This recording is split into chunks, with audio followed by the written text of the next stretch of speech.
Hi viewers, welcome to our channel. ప్రస్తుతం మనతో పాటు ప్రముఖ పొలిటికల్ అనలిస్ట్ ప్రసాద్ కనుమిల్లి గారు ఉన్నారు. వారితో ఒకసారి మాట్లాడదాం.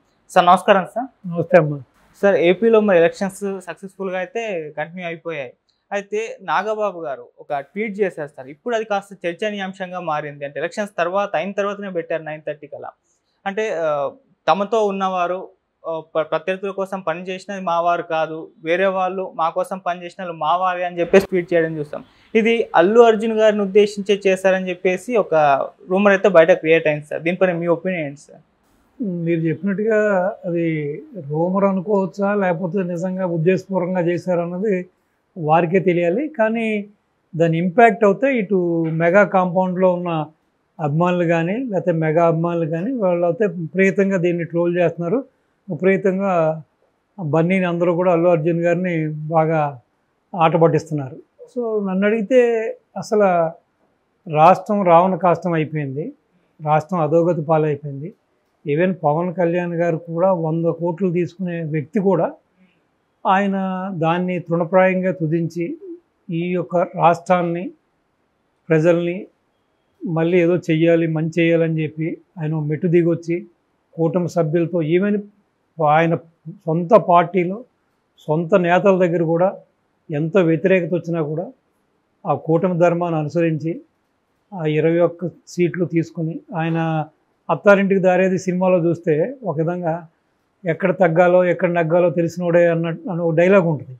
సో దానికి యాక్చువల్గా ఈ యొక్క పవన్ కళ్యాణ్ గారి యొక్క రాజకీయ జీవితానికి అది యాప్ట్ అనుకోవచ్చు మనం. ఎందుకంటే ఆయనకి తెలుసు సంస్థాగతంగా ఆయన పార్టీ ఎంత స్ట్రాంగ్గా ఉంది. లాస్ట్ టైం ఈవెన్ ఆయన మొత్తం అన్ని స్థానాల్లో కూడా నిలబడినప్పుడు కూడా సో కేవలం 1 స్థానం మాత్రం గెలవడం జరిగింది. 2 స్థానాల్లో కూడా వారు కూడా ఓడిపోవడం జరిగింది. సో ఆయనకు బాగా తెలుసు ఇటు పార్టీ 171 స్థానాల్లో పోటీ చేయాలంటే ఆర్థికంగా వాళ్ళకున్న వనరులు ఏంటి, సో వాళ్ళకున్న క్యాడర్ ఏంటి, సో సంస్థాగతంగా పార్టీ ఎక్కడుంది, సో ఇటు మండల స్థాయి కానీ, గ్రామ స్థాయి కానీ, పట్టణ స్థాయిలో కూడా ఏ విధంగా ఉన్నదో తెలుసు కాబట్టి ఆయన రిస్క్ తీసుకోదలుసు కాదు. రెండవది జగన్కి ఛాన్స్ ఇవ్వదలుచుకోలే. సో ఎట్టి పరిస్థితుల్లోనూ జగన్ని గద్దె దింపాలి, ఈ అరాచక పాలన నుంచి రాష్ట్రాన్ని కాపాడాలనే ఉద్దేశంతో పార్టీలో ఎన్ని ప్రతికూల పరిస్థితులు వచ్చినా కూడా ఆయన సమన్వయం పాటించి మీరు చూశారు ఇటు ముద్రగడ్డ కానీ, చేగొండ హరిరోమజయ్య కానీ వీళ్ళంతా కూడా ఎంత ప్రొవోక్ చేశారో చూసి నువ్వే సీఎం క్యాండిడేట్ అని అదని ఇదని. సో ఏ విధంగా అయినా సరే ఈ కూటమిని విచ్ఛిన్నం చేయాలని వాళ్ళు చేసిన ప్రయత్నాలు కూడా మనం చూసాం. సో చివరికి వాళ్ళు ఈయన ఎప్పుడైతే జతకట్టి ఈయన ముందుకు సాగుతూ మొదలెట్టాడో ఇంకా మన ఆటలు సాగట్లేదు, మనం నమ్మట్లేదు అని చెప్పి వాళ్ళు మళ్ళీ ఇటు ఇప్పుడు మన ముద్రగడ్డ కొడుకు కూడా అటు వెళ్ళి వైసీపీలో చేరడం జరిగింది.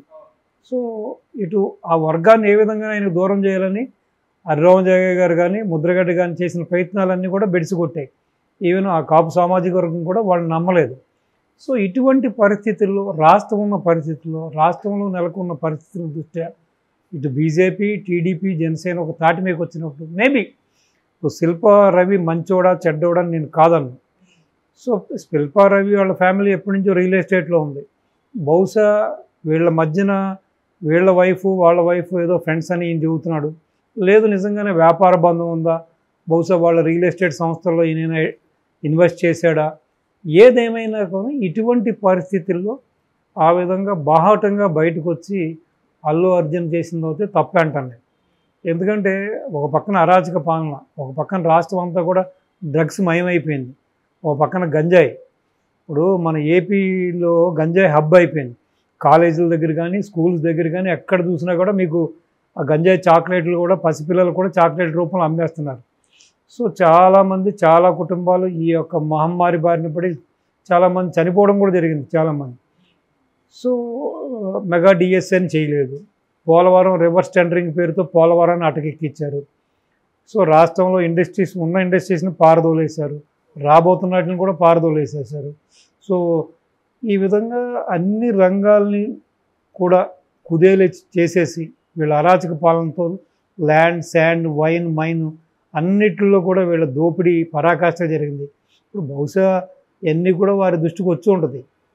అల్లు అర్జున్ కూడా చదువుకున్న వ్యక్తే కాబట్టి ఆ మాత్రం అవగాహన లేకుండా ఎవరు ఉండరు కాబట్టి సో వచ్చి ఉంటుంది. అటువంటి పరిస్థితుల్లో కూడా ఒక పక్కన మేనమామ నుంచి ఉన్నాడు, ఓ పక్కన మెగా ఫ్యామిలీ అంతా ఓ పక్క వెళ్ళింది. ఈవెన్ మొన్న రామ్ చరణ్ గారు వెళ్ళిన రోజుని ఈవెన్ వాళ్ళ ఫాదర్ కూడా వెళ్ళడం జరిగింది, అల్లు అరవింద్ గారు వెళ్ళారు, వాళ్ళ మేనత్త కూడా వెళ్ళింది. సో ఇటువంటి పరిస్థితుల్లో ఒక విధంగా చెప్పాలంటే అది వ్యూహాత్మక తప్పిదం అనుకుంటున్నాను నేను. ఇప్పుడు ఈ రోజున ఏదైతే ఇప్పుడు వీళ్ళందరూ కూడా ఈ రోజున ఈ యొక్క పొజిషన్లో ఉండడానికి స్వయం కృషి టాలెంట్ లేకుండా ఎవరు పైకి రారు. డెఫినెట్గా వీళ్ళు అప్రిషియేట్. బట్ బేసిక్గా తీసుకుంటే ఎప్పుడైతే చిరంజీవి గారు చిత్ర పరిశ్రమలో అల్లు రామలింగయ్య గారు మామగారిని అడ్డం పెట్టుకుని కాస్త నిలదొక్కున్నాడో తర్వాత తను ప్రూవ్ చేసుకున్నాడు. ఆయన ప్రూవ్ చేసుకున్నప్పుడు ఇంక తర్వాత వాళ్ళ ఫ్యామిలీలో అందరూ వచ్చారు. ఇటు ఈయన అర్జున్ గారు వచ్చారు, వాళ్ళ ఫ్యామిలీలో చరణ్ వచ్చాడు, ఇంకా మిగతా వాళ్ళ మేనళ్ళు వాళ్ళందరూ సాయి తరుణ్ తేజ్ అందరూ కూడా వచ్చారు. కానీ ఇటువంటి పరిస్థితుల్లో రాష్ట్రం ఉన్న పరిస్థితుల్లో మెగా ఫ్యామిలీ అంతా ఒక పక్క ఉన్నప్పుడు ఈవెన్ నీ తండ్రి కూడా అటే ఉన్నప్పుడు నువ్వు ఈ విధంగా చేయడం అనేది నీకు నిజంగా ఫ్రెండ్ అయి ఉంటే ఏదైనా 40 ఫండ్ ఏదన్నా ఇచ్చో లేకపోతే పరోక్షంగా చేసుకుంటే బాగుండేది. సో ఒక విధంగా దీనివల్ల కొంత తన ఫ్యాన్ బేస్లో కూడా కొంత చీలికొచ్చే అవకాశం ఉంది. సో తన ఎదుగుదలకు కూడా ఇది ఏదైనా ఆటంకంగా మారవచ్చు అనే భావన కూడా కొంతమందిలో ఉంది. సో ఇది ఏదైతే ఆయన చేశారో నాగబాబు గారు చేసింది డెఫినెట్గా అతను ఉద్దేశించి, దీంట్లో ఇప్పుడు వేరే ఎవరున్నారు? అయిన వాళ్ళు ఎవరు కూడా ఈయన తప్పించి ఎవరు కూడా బయటికి రాలేదు కదా. ఇది బాహటంగా కానీ పరోక్షంగా కానీ ఎవరు కూడా జగన్కి మద్దతు తెలిపలేదు. ఇంకో విషయం, చిత్ర పరిశ్రమను కూడా ఎంత ఇబ్బంది పెట్టాడో జగన్ అన్నది జగమెరిగిన సత్యం.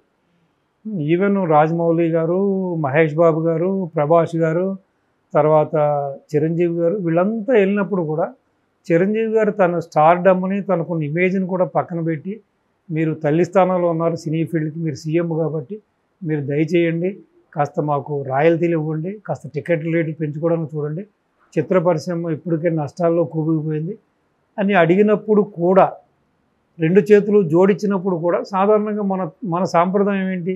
మన సాంప్రదాయం కాదు, ఈ భారతదేశంలో ఎవరైనా సరే నమస్కారానికి ప్రతి నమస్కారం చేయడం అనేది అది ఒక మంచి సంస్కారం. అటువంటిది చిరంజీవి అంత పొజిషన్లో ఉండి కూడా రెండు చేతులు జోడించి అభ్యర్థించినప్పుడు కూడా కనీసం తిరిగి ప్రతి నమస్కారం చేయకుండా ఒక వెకిలి నవ్వులు నవ్వుతూ తరదైన శైలిలో చాలా లైట్గా జగన్ తీసుకోవడం జరిగింది.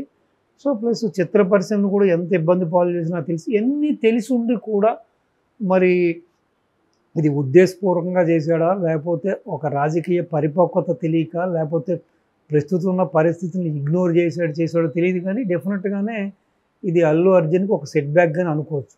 ఇప్పుడు ఏదైతే మెగా ఫ్యామిలీ మనసులో ఉందో అది ఆటోమేటిక్గా ఈ యొక్క ట్వీట్ ద్వారా నాగబాబు గారు బయటపెట్టడం జరిగింది. సో అదే భావన మిగతా అందరికీ ఉంటుంది కదా. పవన్ కళ్యాణ్ గారికి ఉంటుంది, చిరంజీవి గారికి ఉంటుంది, చిరంజీవి గారి కుటుంబ సభ్యులు అందరికీ ఉంటుంది. సో మరి దీన్ని ఏ విధంగా అతను రెక్టిఫై చేసుకుంటాడు, దాన్ని ఏ విధంగా దాన్ని ఒక సమస్య నుంచి బయటపడతాడు అన్నది కాలమే నిర్ణయించాలి. ఏదైనా సరే తప్పులేదు, భావస్వేచ్ఛ ఎవరికైనా ఉండొచ్చు, ఎవరికి ఇష్టమైన పార్టీని వాళ్ళు సపోర్ట్ చేసుకోవచ్చు. అదే ఈ రోజున అల్లు అర్జున్ ఒక జనసేనే కాకుండా వాళ్ళ బంధువుల పార్టీనే కాకుండా ఒక టీడీపీని చేసినా ఒక బీజేపీని చేసినా డెఫినెట్గా ఇంత ఇంపాక్ట్ ఉండేది కాదు. ఇంత అరాచకాన్ని చూస్తూ కూడా అతను ఆ విధంగా చేయడం అనేది చాలామంది చిరంజీవి అభిమానులు కానీ ఈ మెగా అభిమానులు కానీ జీర్ణించుకోలేకపోతున్నారు. డెఫినెట్గా మరి ఈ ఆగ్రావేశాల నుంచి ఏ విధంగా అతను బయటపడతాడు, సో ఇటు కుటుంబ సభ్యులకు ఏ విధంగా నచ్చ చెప్పుకుంటాడు అన్నది డెఫినెట్గా అతని చేతిలో ఉంది. కాలమే నిర్ణయించాలి దీన్ని. సో కాలమే సమాధానం చెప్పాలి.